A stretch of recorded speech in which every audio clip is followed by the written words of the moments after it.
Welcome to another deep dive with us. Yeah. Today we're going to be looking at the Salem Witch Trials. It's going to be a fascinating one for sure. 1692. Yeah. I think it's safe to say that most people listening have at least heard of the Salem Witch Trials. Right, yeah. But I think that there's always a lot more to learn. No, absolutely. And so we're going to go beyond just the sort of surface level stuff that everybody already knows. Yeah, and I think what's going to be really interesting is digging into the context, Yeah. like what was going on Okay. socially and economically and religiously to really understand why this happened.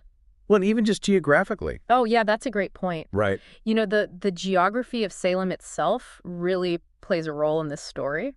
So we've got Salem Town and Salem Village. Exactly. What's the difference?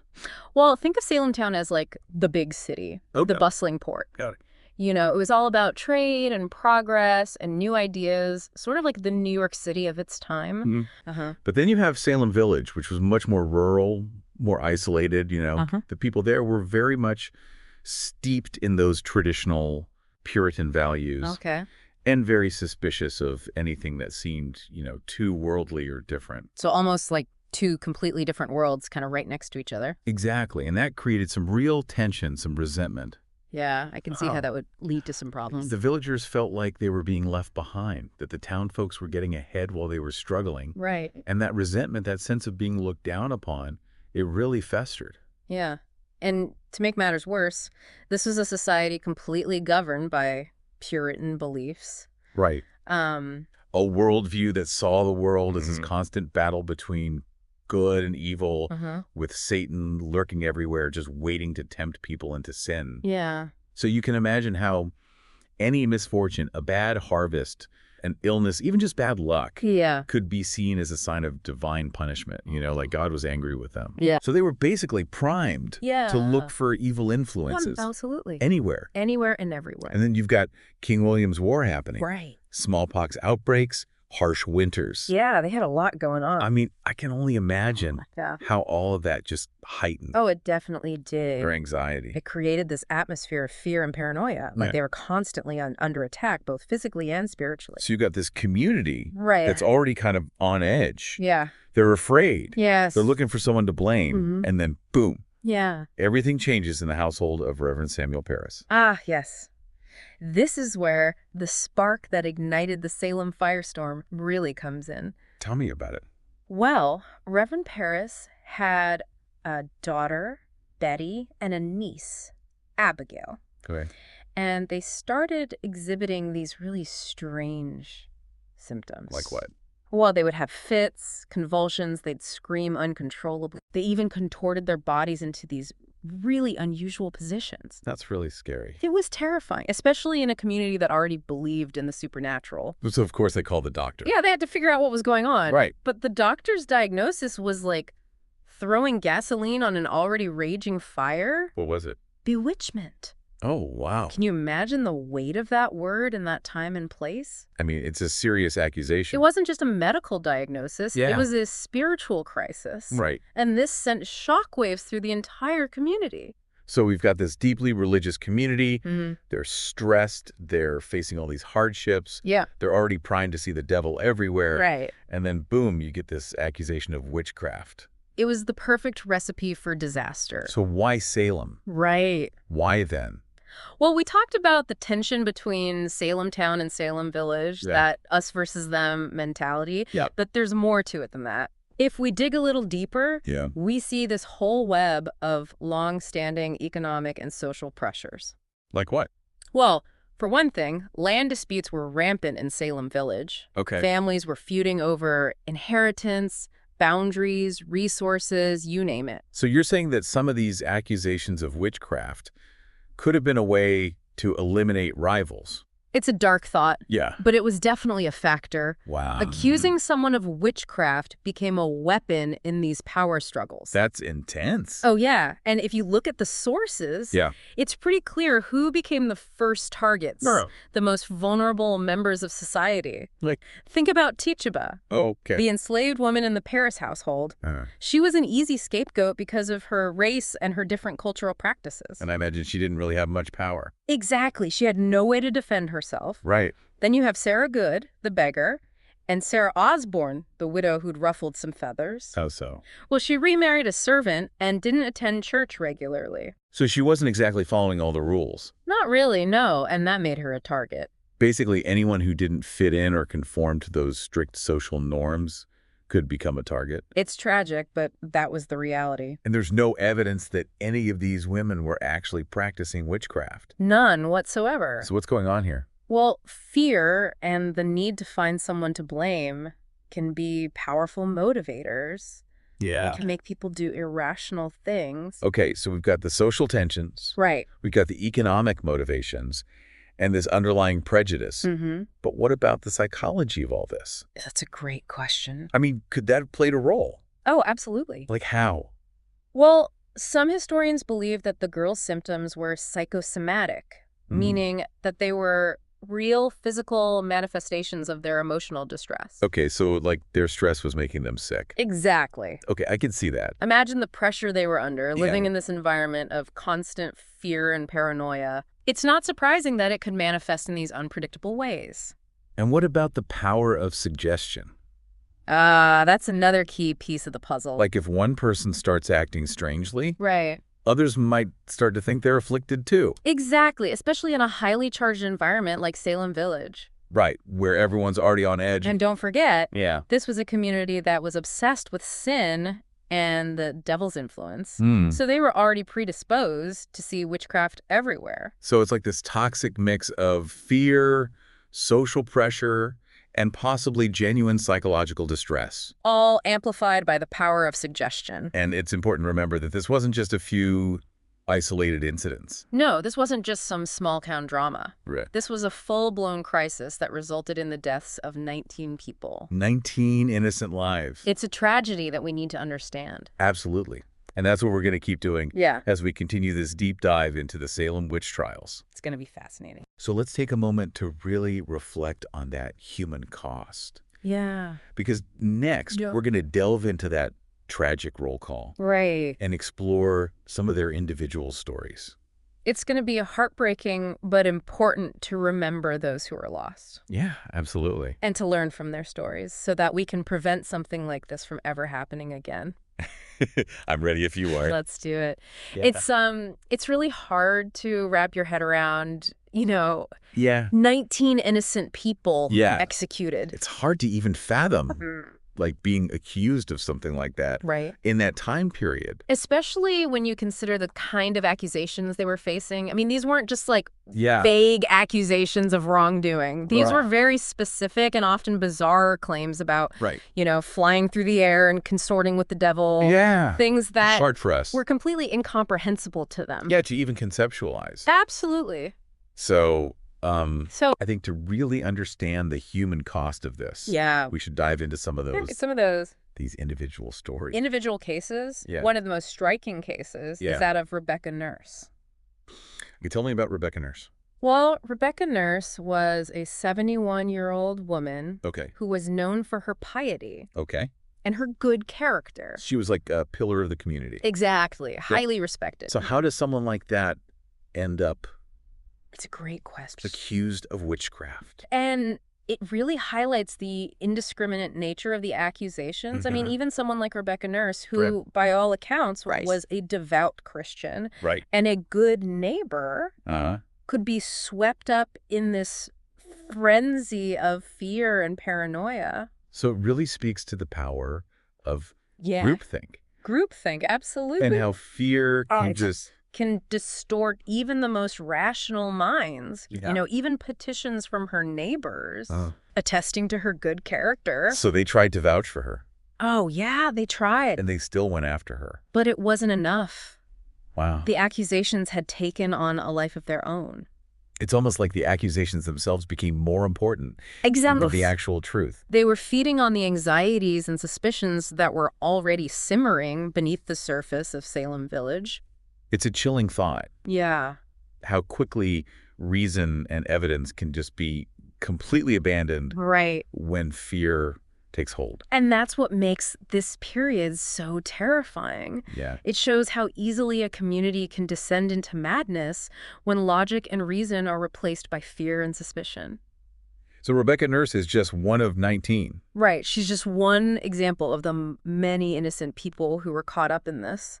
It's hard to even process that. It is. Like that there were 19 people who were executed. 19 people who lost their lives Yeah. because of these baseless accusations. Yeah, and even those who weren't executed still had to face unimaginable hardship. Oh, absolutely. Like what kind of hardship are we talking about? Well, many were imprisoned for months. Oh, wow. Sometimes even longer. Yeah. Their reputations were tarnished. Their lives and families torn apart by the accusations. It's really important to remember that the impact of these trials extended far beyond those who were actually executed. It's almost like a stain. It was. On the entire community. A dark stain on the history of Salem and a reminder of the dangers of mass hysteria. Yeah, so, I mean, we've talked about these individual cases. Right. And we've gotten a sense of the human cost. But what I'm struggling with is, like, how do we explain this? That's the million-dollar question, isn't it? Yeah. I mean, how do you explain this mass hysteria that gripped Salem Village? Yeah, like, what are the underlying causes? Well, there are a lot of theories that historians have proposed over the years. Okay, well, let's dive into some of those. Let's do it. One theory that you find particularly intriguing. I do. I find it fascinating. Is the idea of ergot poisoning. Yeah. Tell me more about that. Well, ergot is a fungus that can grow on rye. Okay. Right? Right. A staple grain in Salem at the time. Yeah. So it was a big part of their diet. And consuming ergot-contaminated food can cause... Yeah, it can lead to a range of symptoms. A lot of weird symptoms, like hallucinations, convulsions, even a sense of burning or tingling in the skin. And some of those symptoms sound... They do. Kind of similar... Eerily similar. ...to what the accusers in Salem were describing. Right. Yeah. It's like, whoa. Maybe there's something to this. So maybe some of those initial accusations stemmed from people actually experiencing these. Having real physical ailments. Right. But they just didn't know what was causing them. Yeah. So they attributed it to witchcraft. Because that was the... That was the explanation that made sense to them at the time. Right, yeah. But of course, ergot poisoning doesn't explain everything. Right. It's a piece of the puzzle. It doesn't explain the widespread accusations. Right. It doesn't explain why it lasted for so long. It doesn't explain the legal proceedings. Or like the social and political tensions that we talked about. Those are all still factors. Yeah. So while ergot poisoning might have been a catalyst, it's just one element in a much larger and more complex picture. Okay, so if we want to really understand this, we need to broaden our scope Yeah. and look beyond just the biological explanations. Okay, so what are some of those broader explanations? Well, one theory is that the trials were really about power and control. Okay, remind me about those tensions that we talked about. Right. Remember those deep divisions within Salem Village? Yeah. The land disputes, the rivalries between families. Some historians argue that these existing tensions created a climate that was ripe for exploitation. So you're saying that certain individuals might have used these accusations? Exactly. To kind of advance their own agendas. To settle scores, to gain influence within the community. So basically they saw an opportunity and they seized it. Think about it. In a society where reputation and social standing were paramount, the accusation of witchcraft was a powerful weapon. Yeah. It could be used to discredit rivals. Okay. To seize their property. Right. To silence those who dared to challenge the established order. So it was really about control. In a way, yes. Right. And in a community that was already so divided, those accusations would have had even more power. Yeah.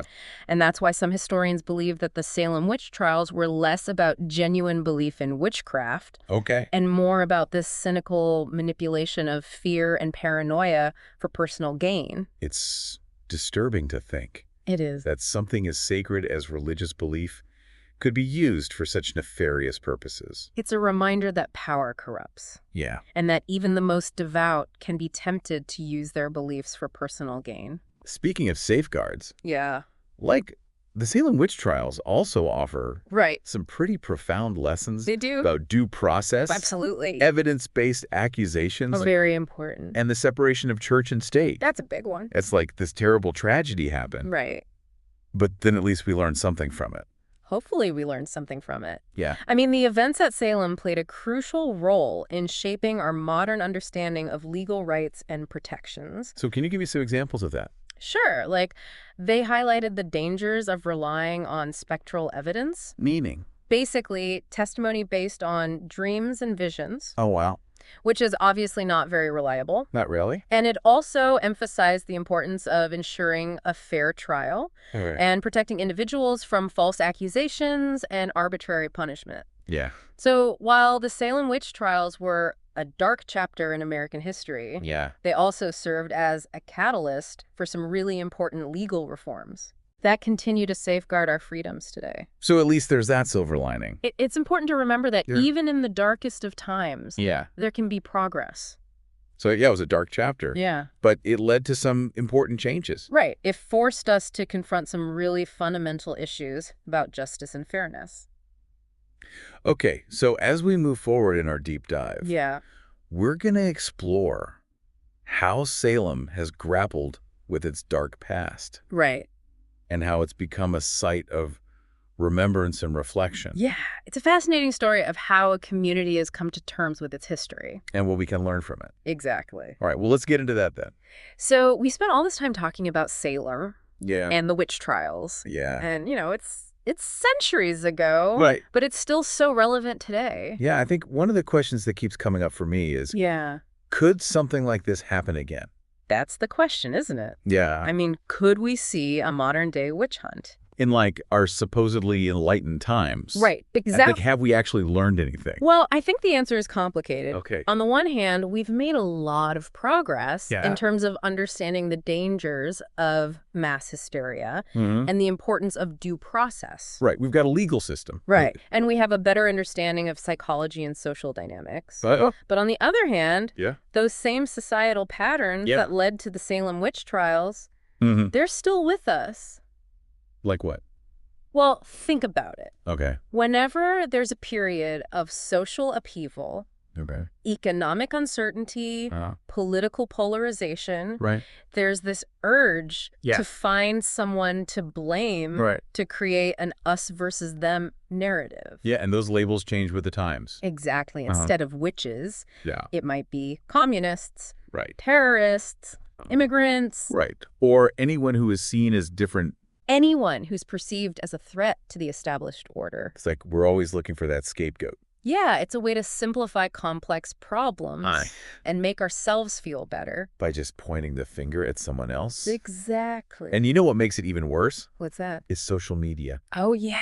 It's like this giant echo chamber where extreme views can just spread like wildfire. It's the perfect breeding ground for misinformation and conspiracy theories. Yeah, because things can go viral so quickly. And it's hard to tell what's true and what's not. Yeah, and it's almost like we're all living in this digital Salem village now. It's like a digital witch hunt. Yeah. Where accusations can spread instantly and reputations can be ruined with a single tweet or post. It's kind of scary when you think about it. It is a little bit terrifying. So, like, what can we do about this?